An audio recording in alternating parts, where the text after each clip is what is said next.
সম্মানিত হাজিরিন, আমরা জান্নাতে যেতে চাই কিনা? আমরা জান্নাতে যেতে চাই কিনা? জান্নাতে যেতে চাই।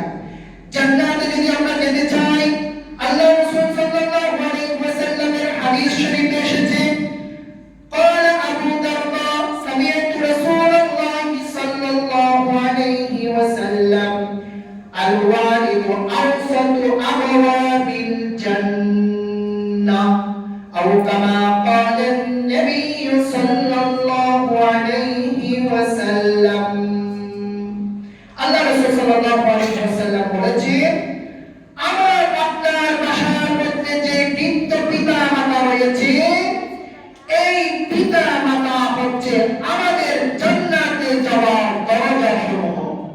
সুবহানাল্লাহ ওয়া বিহামদিহি। আমরা যদি জান্নাতে যেতে চাই, we have to enter with the door, in the door. এই দরজা দিয়ে আমাদেরকে জান্নাতে ঢুকতে হবে। কোথায় নিয়ে? দরজা দিয়ে, ডোর দিয়ে আমাদেরকে জান্নাতে ঢুকতে হবে, ঠিক কিনা? আল্লাহ সুবহানাহু ওয়া তাআলা রাসূল বলেছেন, আপনি যদি জান্নাতে যেতে চান, আপনার বাসায় যে বৃদ্ধ পিতা মাতা রয়েছে, সেই পিতা মাতা হচ্ছে আপনার জান্নাতে যাওয়ার দরজা। সুতরাং আমি আপনি যদি আপনার মাকে সন্তুষ্ট করতে পারি, জান্নাতের দরজা আমার জন্য জান্নাতের 8টি দরজা ওপেন থাকবে। সুবহানাল্লাহ।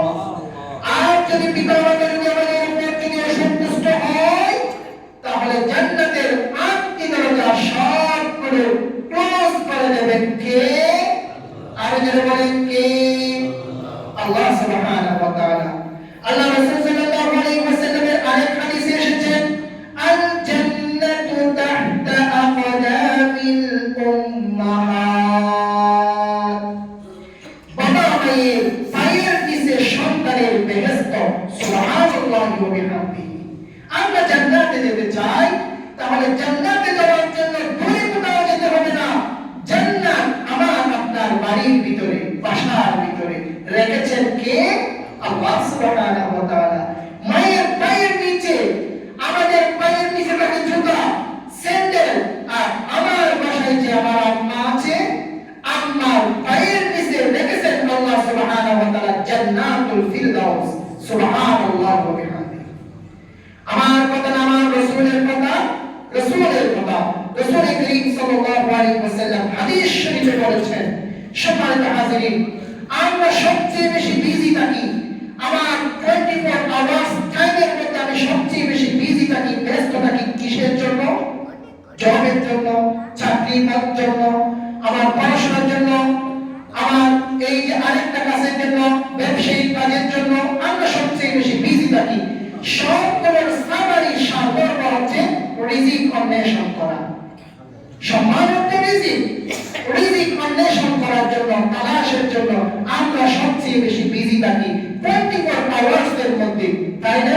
আমি কি মিথ্যা বলেছি, ভুল বলেছি? সবচেয়ে বেশি আমরা টাইম স্পেন্ড করি কি জন্য? রিজিক অন্বেষণ করার জন্য।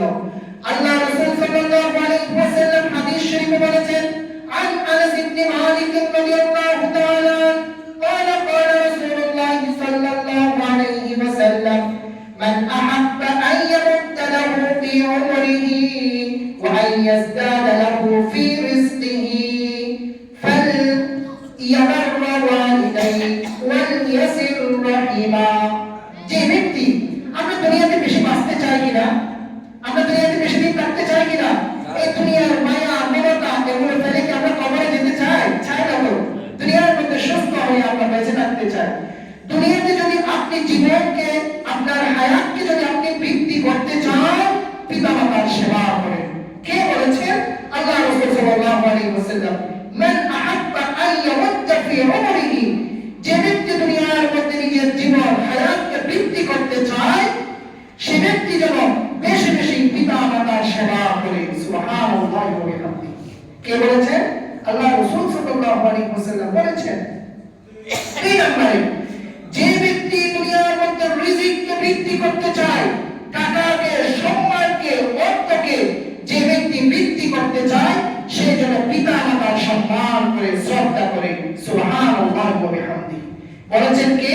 আমার আপনার রাসূল সাল্লাল্লাহু আলাইহি ওয়াসাল্লাম। দুইটা কাজ করার এই হাদিসে বলেছেন, এক নাম্বার পিতা মাতার সেবা করা, সম্মান করা, দুই নাম্বার হচ্ছে ওয়াল ইয়াসির রাহিমা, অর্থাৎ আপনার আত্মীয়তার সম্পর্ক স্থাপন করা, স্টাবলিশ করা, এটাকে আরো বেশি বৃদ্ধি করা, আত্মীয়তার সম্পর্ক। আমরা শহরে থাকি, আমরা শহরে হয়ে গেলে হবে না। সময় যখন পাবো, টাইম যখন পাবো, একটু গ্রামে গিয়ে, এলাকায় গিয়ে প্রতিবেশী, চাচাতো ভাই, চাচাতো ভাই যারা আছে তাদের একটু খোঁজ খবর নিতে হবে। যদি নেন, আল্লাহ সুবহানাহু ওয়া তাআলা আপনাকে দুইটা পুরস্কার দেবে। এক নাম্বার, আপনার হায়াতের মধ্যে বরকত দেবেন, সুবহানাল্লাহি ওয়া বিহামদিহি। দুই নম্বরে আপনার রিজিকের মধ্যে বরকত দেবেন, সুবহানাল্লাহি ওয়া বিহামদিহি। সম্মানিত হাজিরিন, এই কথা যদি আপনাদের যদি বুঝে আসে, আমাকে একটু বলেন তো আপনারা, আপনাদেরকে একটু আমি সেলফ স্টাডি করছি আর কি এই বিষয়টা নিয়ে। আপনারা একটু বলেন তো, আপনার জন্য খরচ করার কারণে, আপনার পেছনে খরচ করার কারণে পৃথিবীতে একজন ব্যক্তি আমার কোনো হালত দেখান, ওই ব্যক্তি গরিব হয়ে গেছে, ফকির মিসকিন হয়ে গেছে, দেখান পাবে না। আমরা একটু রিচার্জ করি হাদিসগুলো নিয়ে। পৃথিবীতে একজন ব্যক্তি আপনি দেখান যে ব্যক্তি গরিবের জন্য, মিসকিনের জন্য, অসহায়ের জন্য খরচ করেছে, মসজিদের জন্য খরচ করেছে, মাদ্রাসার জন্য খরচ করেছে, এতিমখানার জন্য খরচ করেছে, নিজের রিজিক থেকে, টাকা থেকে বের করে ফকির হয়ে গেছে, এই যে নিঃস্ব হয়ে গেছে, অসহায় হয়ে গেছে, এরকম উদাহরণ আপনারা কেউ দিতে পারবে না, না। কিন্তু আমি 100 উপরে আপনাদেরকে উদাহরণ দিতে পারবো। পৃথিবীতে নিঃস্ব, অসহায়, মিসকিন, মসজিদ, মাদ্রাসার জন্য আল্লাহ এবং আল্লাহর রাসূলের জন্য খরচ করে গিয়েছেন, নিজের সম্পদ দিয়ে গিয়েছেন, সারা জীবনের জন্য অমর হয়ে আছেন, এরকম হাজারো উদাহরণ আপনাদের সামনে উপস্থাপন করতে পারবো। হাজী মোহাম্মদ মহসিনের নাম শুনেছেন আপনারা? হ্যাঁ, শুনেন না? এরকম কোন মানুষ আছে? ইসলামের জন্য, প্রতিষ্ঠানের জন্য, শিক্ষা প্রতিষ্ঠানের জন্য বিলীন করে দিয়েছেন, সারা জীবন অমর করে রেখেছেন কে? আল্লাহ সুবহানাহু ওয়া তাআলা। হযরত ওমর রাদিয়াল্লাহু তাআলা আপনারা নাম শুনেছেন নাকি নাম শুনেন নাই? ইসলামের দ্বিতীয় খলিফা হযরত উসমান ইবনে আফফান রাদিয়াল্লাহু তাআলা নাম শুনেছেন? শুনেছি। The Prophet Muhammad sallallahu alaihi wasallam, peace be upon him, রাসূল করিম সাল্লাল্লাহু আলাইহি ওয়াসাল্লামের আপনারা নাম শুনেছেন? নিজের জীবন, টাকা, পয়সা, অর্থ সব কিছু আল্লাহর জন্য কুরবান করে দিয়েছেন। এমনকি হযরত খাদিজাতুল কুবরা রাদিয়াল্লাহু তাআলা আপনারা নাম শুনেছেন? আমি তো কবর জিয়ারত করে আসলাম কিছুদিন আগে। এই যে ব্যক্তিগুলো, মহান ব্যক্তিগুলো, এমনকি আমাদের মনে হচ্ছে গত কয়েকদিন আগে দুনিয়া থেকে বিদায় নিয়ে গেছে, তাদের স্ট্রাকচার, চিত্র আমাদের সামনে একদম স্বচ্ছ গর্ভের ন্যায় আমাদের সামনে ভেসে ওঠে, ঠিক কিনা? এভাবে আমাদের কাছে অমর হয়ে আছে। কেন? ইসলামের জন্য নিজের জান দিয়েছেন, মাল দিয়েছেন, অর্থ দিয়েছেন, সম্পদ দিয়েছেন, ফকির হয়ে গেছে, মিসকিন হয়ে গেছে। হযরত উসমান ইবনে আফফান রাদিয়াল্লাহু তাআলা এর নামে এখনো সৌদি আরবের মধ্যে ব্যাংক অ্যাকাউন্ট আছে, এখনো আছে। আমি মক্কার মধ্যে আমি নিজে দেখে এসেছি, হযরত ওমর ইবনে খাত্তাব রাদিয়াল্লাহু তাআলা এর নামে সড়ক হয়েছে। মিসবাহ হুবলি দিয়ে নিজ দিয়ে যে সড়ক গিয়েছে, সেই সড়কের নাম হচ্ছে কি? শারে ওমর ইবনে খাত্তাব রাদিয়াল্লাহু তাআলা। সাঈ বাইনা সাফা ওয়াল মারওয়ার আশেপাশে জায়গা আছে, কাদের জায়গা? হযরত ওমর রাদিয়াল্লাহু তাআলা, আবু বকর সিদ্দিক রাদিয়াল্লাহু তাআলা জায়গা ছিলেন, হযরত রাসূল করিম সাল্লাল্লাহু আলাইহি ওয়াসাল্লামের পৈতৃক সম্পদ ছিলেন, আল্লাহর জন্য কুরবান করে দিয়েছেন। আল্লাহ সুবহানাহু ওয়া তাআলা সারা জীবনের জন্য অমর করে রেখেছেন, সুবহানাল্লাহ। এজন্য আমার আনন্দদার আবাসিকের ভাইয়েরা, আমরা আল্লাহর জন্য খরচ করি কিনা? একটু বললেই দিয়ে দেই। ঈসা আলাইহিস সালামের জন্য আত্মহত্যা, ঈসা আলাইহিস সালামের জন্য আজকের বার্ষিক মাহফিলের মধ্যে আপনারা সবাই শরীক হয়েছেন কিনা? হয়েছে। অন্তরের মধ্যে আল্লাহ এবং আল্লাহর রাসূলের হৃদয়ে ভালোবাসা, মহব্বত রয়েছে। আল্লাহ সুবহানাহু ওয়া তাআলা সেই ভালোবাসাকে আরো বৃদ্ধি করে দিন, বলে আমিন। এই মসজিদ আপনারাই করেছেন, আপনাদের অর্থায়নে আমাদের সভাপতি সাহেব, সেক্রেটারি সাহেব, মসজিদ কমিটি যারা আছে, আবাসিকের, আমি শুনেছি গল্প সবগুলো, ইতিহাস আমি সবগুলো খবর নিয়েছি। আপনারা নিবেদিত প্রাণ হয়ে আপনারা এই দিয়েছেন।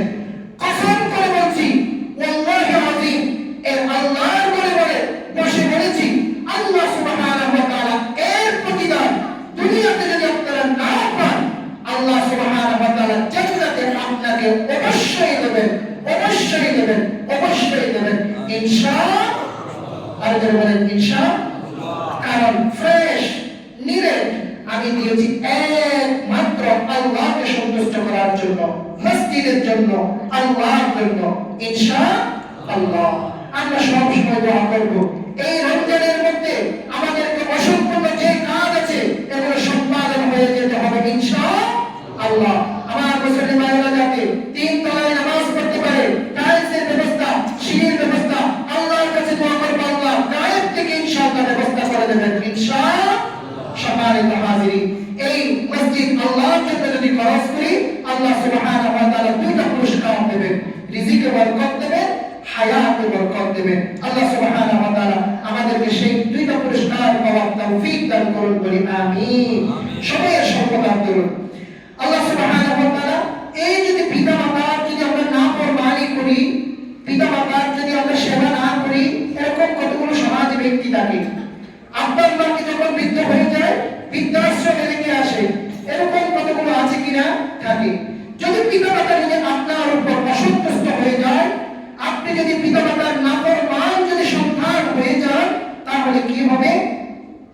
আল্লাহ রাসূল সাল্লাল্লাহু আলাইহি ওয়াসাল্লাম হাদিস শরীফে বলেছেন, ক্বালা রাসূলুল্লাহ সাল্লাল্লাহু আলাইহি ওয়াসাল্লাম, বাবানি মুআজ্জালান উকুবাতুহুমা ফিদ দুনিয়া আল বাগী ওয়াল উকুব।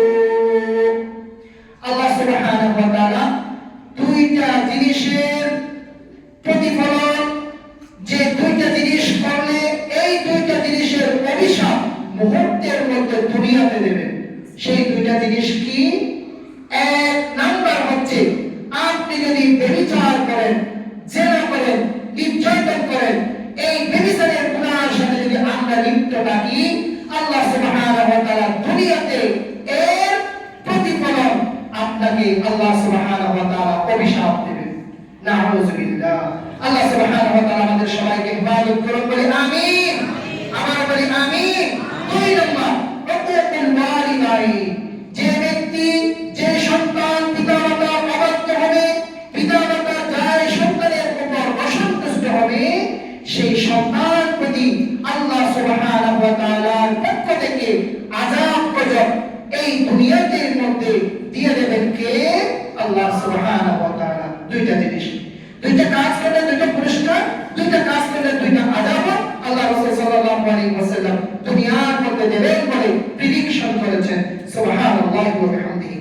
আরেকটি হাদিসে আল্লাহ রাসূল সাল্লাল্লাহু আলাইহি ওয়াসাল্লাম বলেছেন, সহিহ মুসলিমের 6404 নম্বর হাদিসে আল্লাহ রাসূল সাল্লাল্লাহু আলাইহি ওয়াসাল্লাম বলেছেন, রাগিমা আনফুন সুম্মা রাগিমা আনফুন সুম্মা রাগিমা আনফুন। তিনবার বলেছেন, তার নাক দুলিশাত হয়ে যাও, তার নাক দুলিশাত হয়ে যাও, তার নাক দুলিশাত হয়ে যাও।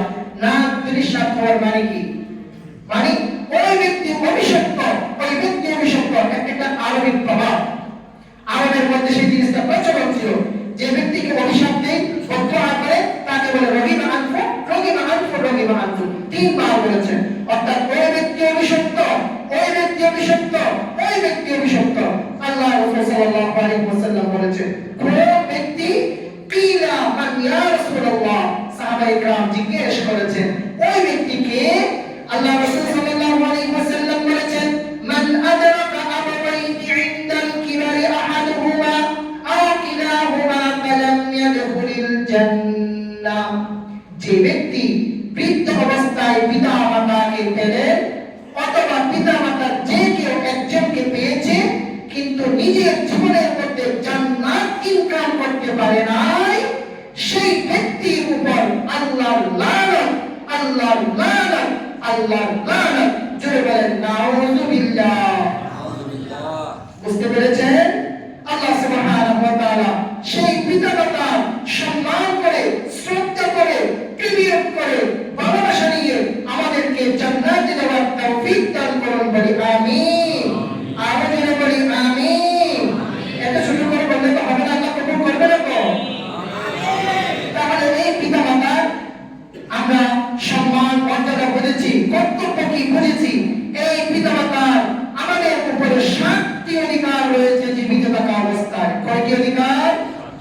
সাতটি, এবং ইন্তেকালের পরে পিতামাতা যখন ইন্তেকাল হয়ে যাবে আমাদের উপর সাতটি অধিকার পিতামাতার পক্ষ থেকে আমাদের উপর প্রাপ্য রয়েছে।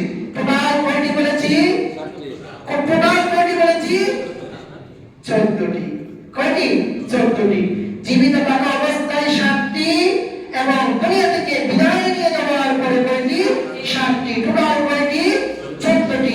আল্লাহ সুবহানাহু ওয়া তাআলা ক্লিয়ারলি পবিত্র কোরআনে বলেছেন। আল্লাহ সুবহানাহু ওয়া তাআলা এক নম্বরের অধিকার কি? আল্লাহ সুবহানাহু ওয়া তাআলা বলেছেন সম্মান করতে হবে পিতামাতার। এক নম্বরের অধিকার কি? সম্মান করতে হবে। কেমন সম্মান করতে হবে? আল্লাহ সুবহানাহু ওয়া তাআলা পবিত্র কোরআনের সূরা বনী ইসরাঈলের 23 নম্বর আয়াতে বলেছেন ওয়ালিল ওয়ালিদাইনি ইহসানা, পিতামাতাকে সম্মান করো, শ্রদ্ধা করো, ভালোবাসো, সৎ ব্যবহার করো, সদাচরণ করো। আমরা পারবো তো ইনশাআল্লাহ? আরো যারা বলেন ইনশাআল্লাহ। সম্মান করবে তো পিতামাতাকে ইনশাআল্লাহ? আল্লাহ সুবহানাহু ওয়া তাআলা আমার মুসলিম ভাইদেরকে কবুল আর মঞ্জুর করে নিন। 2 নম্বরে হচ্ছে পিতামাতাকে ভালোবাসতে হবে, মহব্বত করতে হবে, অন্তর থেকে ভালোবাসতে হবে। দুনিয়ার মধ্যে দুই ব্যক্তির শুধু 2 ব্যক্তির ভালোবাসা একমাত্র নিরেট ফ্রেশ ভালোবাসা, আর সবগুলো হচ্ছে স্বার্থপরতার ভালোবাসা, স্বার্থের ভালোবাসা। আপনার পক্ষে থাকলে ভালো, আর না হলে গুড বাই। যদি পক্ষে না থাকে তাহলে বলবে গুড বাই। কে? আপনার স্ত্রী আপনাকে দেবেন গুড বাই যদি আপনার পক্ষে না থাকে। প্রতিদিন যদি করেন, আপনার সন্তান আপনার জন্য গুড বাই দেবে। একমাত্র নিরেট ফ্রেশ ভালোবাসা পাবেন একমাত্র বাবা এবং মায়ের। যে বাবা আপনাকে না খেয়ে খাওয়াইছেন, না পরে পরিধান করাইছেন, যে মা না খেয়ে ভালো জিনিস নিজের মুখে দেয় নাই, বাবা যখন 1 কেজি আঙ্গুর এনেছে সেই 1 কেজি আঙ্গুর নিজের মুখে দেয় নাই, সন্তানের জন্য প্রিজার্ভ করে রেখে দিয়েছেন, একটা একটা বের করে সন্তানের মুখে দিয়েছেন। সেই মমতাময়ী মা, মায়ের ভালোবাসা আপনার জন্য নিরেট ফ্রেশ। সেই বাবা মায়েরকে আমরা অন্তরের অন্তঃস্থল থেকে ভালোবাসবো তো ইনশাআল্লাহ। আরো যারা বলেন ইনশাআল্লাহ। 3 নম্বর হচ্ছে আনুগত্য করা। কি করা বলেছি? আনুগত্য করতে হবে, আনুগত্য করতে হবে, ইতাআত করতে হবে। বাবা মা কোন একটা কথা বললে সেটাকে অপরমস্তকে আমাদেরকে সুন্দর করে মেনে নিতে হবে। পারবো তো ইনশাআল্লাহ? কিভাবে বিহেভ করবেন তাও আল্লাহ সুবহানাহু ওয়া তাআলা পবিত্র কোরআনের মধ্যে ক্লিয়ারলি বলে দিয়েছেন। হযরত ইব্রাহিম আলাইহিস সালাম, ইব্রাহিম আলাইহিস সালামের আপনারা নাম শুনেছেন তাই না? ইব্রাহিম আলাইহিস সালামের বাবার নাম ছিল আযর। আযরের পেশা কি ছিল? পেশা কি ছিল আপনারা জানেন? মূর্তি পূজা করা না, মূর্তির বিজনেস করা। মূর্তির বিজনেস ছিলেন না ইব্রাহিম আলাইহিস সালামের বাবা। মূর্তি নিজে তৈরি করতেন। দুর্গা পূজা যখন আসবে, কালী পূজা যখন আসবে, পূজা উৎসব যখন আসবে, বাজারে, মাঠে, ঘাটে, মন্দিরে, টেম্পলে, গির্জায় গিয়ে সেই মূর্তি বিক্রি করে আসতেন। কে? ইব্রাহিম আলাইহিস সালামের বাবা। একদিন ইব্রাহিম আলাইহিস সালাম বাবাকে গিয়ে বলেছেন, ইদ ক্বালা লিআবিহি ইয়া আবাতি লিমা তা'বুদ মা লা ইউগনি আনকা শাইআ। আব্বাজান, আপনি সেই মূর্তিকে পূজা করেন না, করবেন না প্লিজ। কেন? সেই মূর্তি তো কথা বলতেও জানে না, শুনতেও জানে না। এমন একটা জিনিসের কেন আপনি উপাসনা করেন, প্রেয়ার করেন, ইবাদত করেন? আমার মতো আপনি এক খোদার ইবাদত করেন। এই যে মূর্তি, এগুলো তো আপনাকে কিছুই করতে পারে না। নিজের মাসিকে, নিজের গায়ে যদি একটা মাসি বসা বসে তাও তাড়াতে পারে না। এই মূর্তির কাছে আপনি সিজদা করেন, ইবাদত করেন। কে বলেছেন? ইব্রাহিম আলাইহিস সালাম। বাবা মায়ের সাথে কিভাবে বিহেভ করতে হবে, কথা কিভাবে বলতে হবে সেটার উদাহরণ দিচ্ছি। পবিত্র কোরআনে ডিটেইলস বলেছেন। এরপরে পবিত্র কোরআনে এসেছেন মা লা ইউগনি আনকা শাইআ। ইদ ক্বালা লিআবিহি ইয়া আবাতি লিমা তা'বুদু মা লা ইয়াসমা'ু ওয়া লা ইউগনি আনকা শাইআ ইয়া আবাতি লা তা'বুদি আশ-শাইতান ইন্না আশ-শাইতানা কানা লির-রাহমানি আসিয়া। আব্বাজান, আপনি একটু শয়তানের ইবাদত করিয়েন না, কারণ শয়তান ইব্রাহিম আলাইহিস সালাম। বাবা রেগে গেলেন, টক বকে রেগে চোখ লাল করে সন্তানকে বলছেন, কি তুমি কি বলেছো?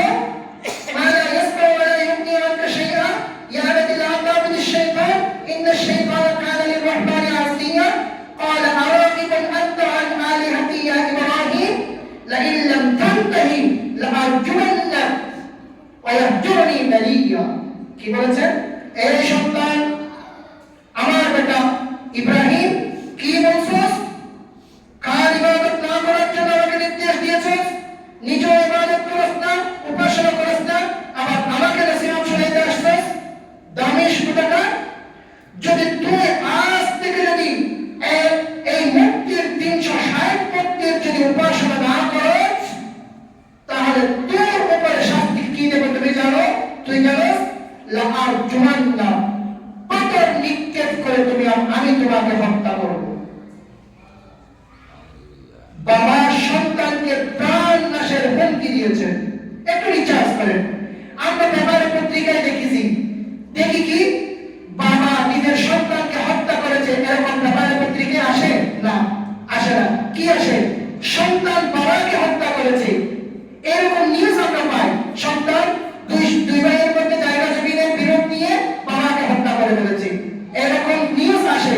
কিন্তু কোন বাবা নিজের সন্তানকে হত্যা করে না, এরকম নিউজ আমরা পড়ি না, পাই না। কিন্তু এখানে আজহার নিজেই হুমকি দিয়েছেন, প্রাণ নাশের হুমকি, পাথর নিক্ষেপ করে হত্যা করার হুমকি দিয়েছেন। তাহলে সন্তানকে কি করতে হবে? সন্তানকে কি করতে হবে?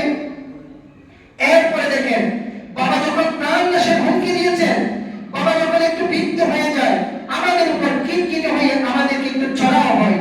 আমরা যখন একটু অসৎ আচরণ করি, তখন আমাদের উপর রেগে গিয়ে আমাদেরকে বকা দেয়, আমাদেরকে বকা শুনতে হয়। তখন আমরা বাবার সাথে দুর্ব্যবহার করব না। কিরকম ব্যবহার করেছেন? আমাদের উপর রেগে গিয়ে কি আমার আব্বা আম্মা, আপনাদের আব্বা আম্মা কি কখনো বলেছে তোমাকে আমি হত্যা করব, প্রাণ নাশ করব, পাথর নিক্ষেপ করে হত্যা করবে, এরকম বলেছে না? একটু বকা দিয়েছে। এরপরে ইব্রাহিম আলাইহিস সালামের নিজের কাফের পিতার সাথে কি বিহেভ করেছেন একটু দেখেন। আল্লাহর পবিত্র কোরআনের মধ্যে আল্লাহ সুবহানাহু ওয়া তাআলা বলেছেন, ক্বালা সালামুন আলাইক সাআস্তাগফিরু লাকা রাব্বি ইন্নাহু কানা বি হাফিয়া। ইব্রাহিম আলাইহিস সালাম বাবাকে গিয়ে বলেছেন, আসসালামু আলাইকুম আব্বাজান, আপনার উপর সৃষ্টিকর্তার পক্ষ থেকে শান্তি বর্ষিত হোক। আমি আপনার থেকে বিদায় নিয়ে গেলাম আব্বাজান। সাআস্তাগফিরু লাকা রাব্বি, আল্লাহ আপনাকে অচিরেই ক্ষমা করে দেবেন। সুবহানাল্লাহ। ইন্নাহু কানা বি হাফিয়া, কারণ আপনার আমার স্রষ্টা হচ্ছে মানুষের কাছে ক্ষমাশীল। আপনার জন্য আমি ক্ষমা প্রার্থনা করছি। আপনাকে আল্লাহ সুবহানাহু ওয়া তাআলা, আমার স্রষ্টা, আমার খালেক, আমার মালিক, আমার ইজ্জতের মালিক, আমার বেইজ্জতের মালিক, আমার স্রষ্টা, আমার প্রভু, আপনাকে সঠিক বুঝ দান করুন। বলি আমিন। আরে জোরে বলি আমিন। কিভাবে? যখন প্রাণ নাশের হুমকি দিয়েছেন, হত্যার হুমকি দিয়েছেন, তখন ছেলে বাবার সাথে বিহেভ করেছেন কি? দোয়া করেছেন। সম্মানিত হাজিরিন, এই কথাই আল্লাহ সুবহানাহু ওয়া তাআলা পবিত্র কোরআনের সূরা বনী ইসরাঈলের একদম শুরুতে যে আয়াত আপনাদের সামনে তিলাওয়াত করেছিলাম, সেখানে বলেছেন আল্লাহ সুবহানাহু ওয়া তাআলা, আপনার বাবা যখন বৃদ্ধ হয়ে যাবে, ওয়াফিদ লাহুমা জানাহা কুল্লি মিনার রাহমা, যখন কি বলেছেন, ইম্মা ইয়াবলুগান্না ইনদাকাল কিবারা আহাদুহুমা, আপনার আব্বা আম্মা যখন বৃদ্ধ হয়ে যাবে, অথবা কোন কেউ যদি বৃদ্ধ হয়ে যদি বৃদ্ধ অবস্থায় যদি উপনীত হয়, ফালা তাকুল লাহুমা উফ, বৃদ্ধ যখন হয়ে যায়, বাবা মায়ের অথবা মানুষের বৃদ্ধ অবস্থায় 60-70 বছর যখন পার করে সময়, মেজাজ একটু কি হয়ে যায়? কিটকিটে হয়ে যায়, তাই না? আমাদের বাড়িতে আব্বা আম্মা থাকে না, একবারে বলে এটা করে নিয়ে আস, আবার বলে আমার জন্য চা নিয়ে আয়, আবার বলে আমার জন্য না, আমি এখন গরম ভাত খাবো, ঠান্ডা খাবো না, এখন গরম করে নিয়ে আসো। আমাদের ভাই বোনদেরকে একটু কি করে, একটু বেশি নির্দেশ দেয়। আমাকে বলে তুমি তাড়াতাড়ি কি নিয়ে আসো, ওসব তাড়াতাড়ি নিয়ে আসো, এভাবে নির্দেশ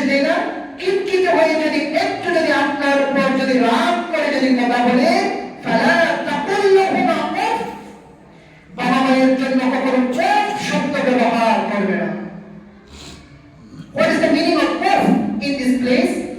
এখানে oath শব্দের অর্থ কি? কর্কশ ভাষায় কথা বলবে না। অপ্রীতিকর কোনো ওয়ার্ড বা কোনো সেন্টেন্স বাবা মায়ের জন্য ব্যবহার করবেন না। কি রে, এখন আমি বাইরে থেকে আসলাম, ওষুধ আনতে বলেছে, ওষুধ আনছি, আবার আমাকে কেন আবার ফার্মেসিতে ওষুধের জন্য পাঠাচ্ছে, আবার কেন বলে আমাকে নোয়াখালীতে যেতে? না, আমি পারবো না। এই বৃদ্ধ মানুষ এত কেন আমাকে বকা দিই, এটুকু যেন কাজের জন্য বলে। এভাবে কখনো অপ্রীতিকর সেন্টেন্স বাক্য বাবা মায়ের জন্য ব্যবহার করা যাবে? আমার কথা না, আল্লাহর কথা। আল্লাহর কথা সূরা বনী ইসরাঈলের 23 নম্বর আয়াতে আল্লাহ সুবহানাহু ওয়া তাআলা ক্লিয়ারলি বলেছেন। শুধু এতটুকু নয়, এরপরে দেখেন আল্লাহ সুবহানাহু ওয়া তাআলা কি বলেছেন, ওয়ালা তানহারহুমা, তাদের সাথে কোনো অভদ্র কোনো আচরণ কার্যকলাপ করা যাবে না। তাহলে তাদের সাথে কথা কিভাবে বলবে বাবা মায়ের সাথে? ওয়াকুল লাহুমা কাওলান কারীমা, পিতা মাতার সাথে সফট ল্যাঙ্গুয়েজে আমাদেরকে কথা বলতে হবে, ভদ্র ভাষায়, নম্র ভাষায়, আওয়াজকে ছোট করে নিচু করে। আব্বা জান, আম্মা জান, আপনার আরো কি ওষুধের প্রয়োজন? আপনাকে কি আজকেও হাসপাতালে নিয়ে যেতে হবে, ডক্টর দেখাতে হবে? মেডিসিন বিশেষজ্ঞ যেভাবে দেখিয়েছি, এর চেয়ে আরো এক্সপার্ট ডক্টর আমি দেখাবো ইনশাআল্লাহ। এভাবে নম্র ভাষায়, ভদ্র ভাষায় আমাদেরকে কথা বলার জন্য নির্দেশ দিয়েছেন কে? আমার আপনার আল্লাহ সুবহানাহু ওয়া তাআলা। এরপর বলেছেন কি, ওয়াফিদ লাহুমা জানাহাদ যুল্লি, পিতা মাতার জন্য আপনার ভালোবাসার চাদরকে বিছিয়ে দিন।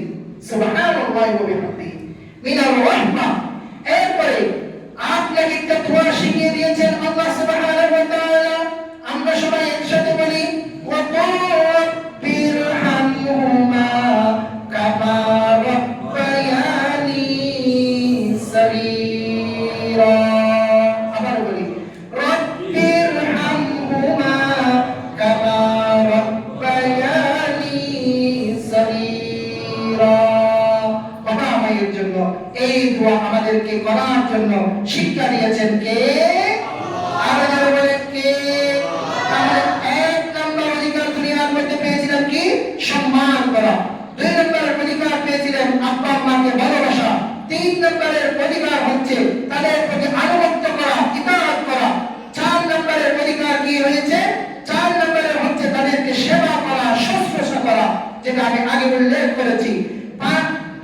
এরপরে এসে 5 নম্বর রয়েছে তাদের অভাব মোচন করা। আমাদের উপর ফরজ করেছেন কে?